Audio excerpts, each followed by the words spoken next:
नमस्कार, आप देख रहे हैं आपकी आवाज, सबकी बात सच के साथ। तो चलिए रुक करते हैं आज की प्रमुख और बड़ी खबर पर।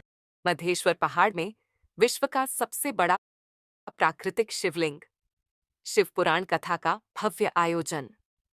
छत्तीसगढ़ के जशपुर जिले में स्थित मधेश्वर पहाड़, जिसे विश्व के सबसे बड़े प्राकृतिक शिवलिंग के रूप में माना जाता है, एक ऐतिहासिक धार्मिक आयोजन का साक्षी बनने जा रहा है।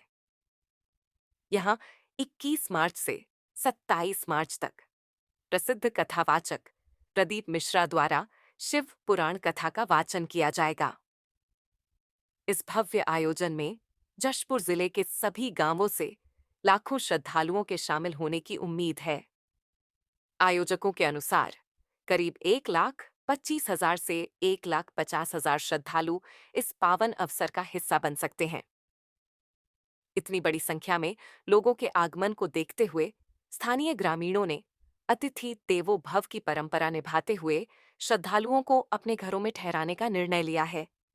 वहीं एक विशाल पंडाल का निर्माण किया जा रहा है, जहां हजारों श्रद्धालु एक साथ बैठकर कथा का श्रवण कर सकेंगे। शिव पुराण कथा के शुभारंभ से पहले भव्य कलश यात्रा निकाली जाएगी, जिसमें 11,000 से अधिक महिलाएं शामिल होंगी। यह यात्रा पूरे क्षेत्र में भक्ति और आस्था का अनूठा वातावरण बनाएगी। मैं हूं श्रवण कुमार और आप देख रहे हैं आपकी आवाज।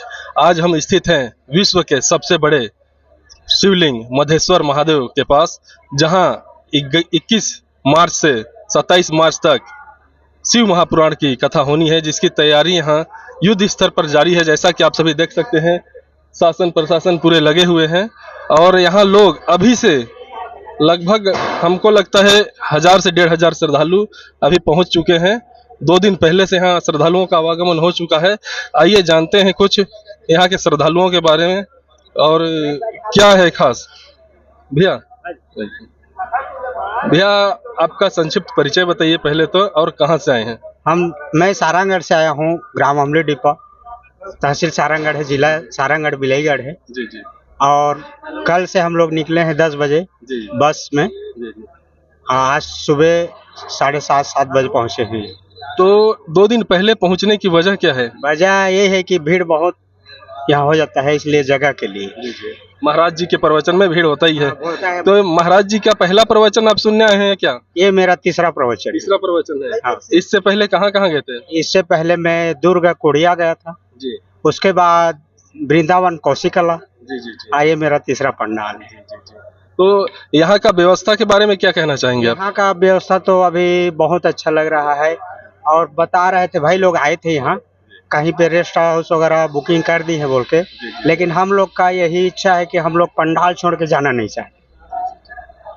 इधर भी देख सकते हैं आप, पूरे श्रद्धालु अभी से आना शुरू हो गए हैं। भैया से भी जानते हैं कहाँ से आए हैं। भैया आप कहाँ से हैं? मैं पत्थलगांव बटरा भार से हैं। पत्थलगांव से आए हैं जी जी। तो यहाँ 2 दिन पहले आने की वजह भैया क्या है, जो जगह जल्दी से मिलता नहीं है। जी। और फिर अगर लेट से आएंगे तो धक्का मुक्की होता है, और क्या है, उसी की वजह से जल्दी आना पड़ता है। आगे अभी और श्रद्धालुओं से आपकी मुलाकात कराते हैं। देख रहे हैं श्रद्धालु कितना उत्साहित हैं।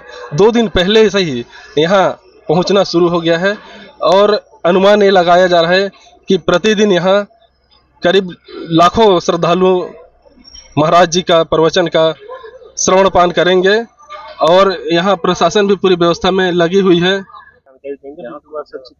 जी, मधेश्वर महादेव विश्व के सबसे बड़े प्राकृतिक शिवलिंग के रूप में जाने जाते हैं।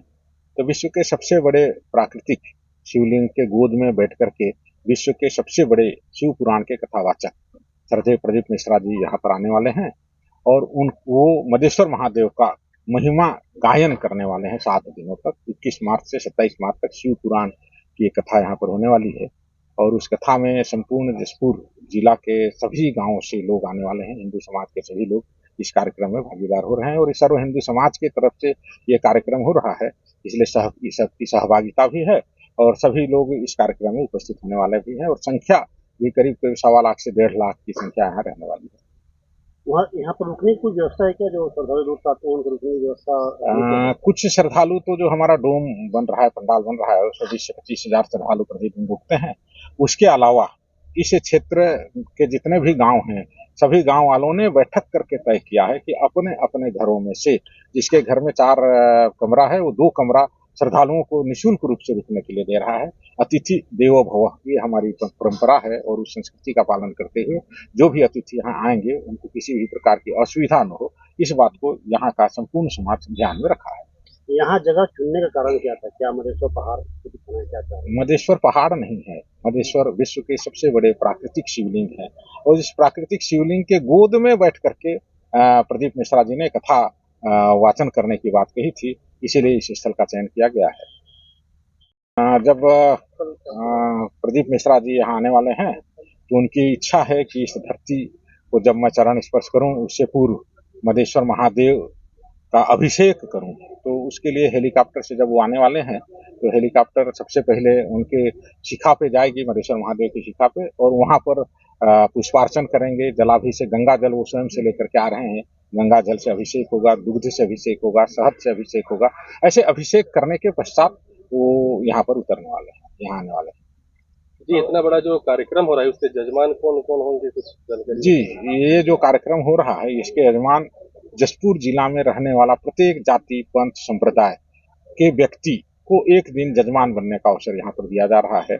ऐसे कोई छोटा समाज भी नहीं, कोई बड़ा समाज नहीं, जो भी समाज, जो भी जाति के लोग यहाँ रहते हैं, कोई भी पंथ के हों, कोई भी समाज के हों, उनको यहाँ पर जजमान के रूप में बैठाया जाएगा।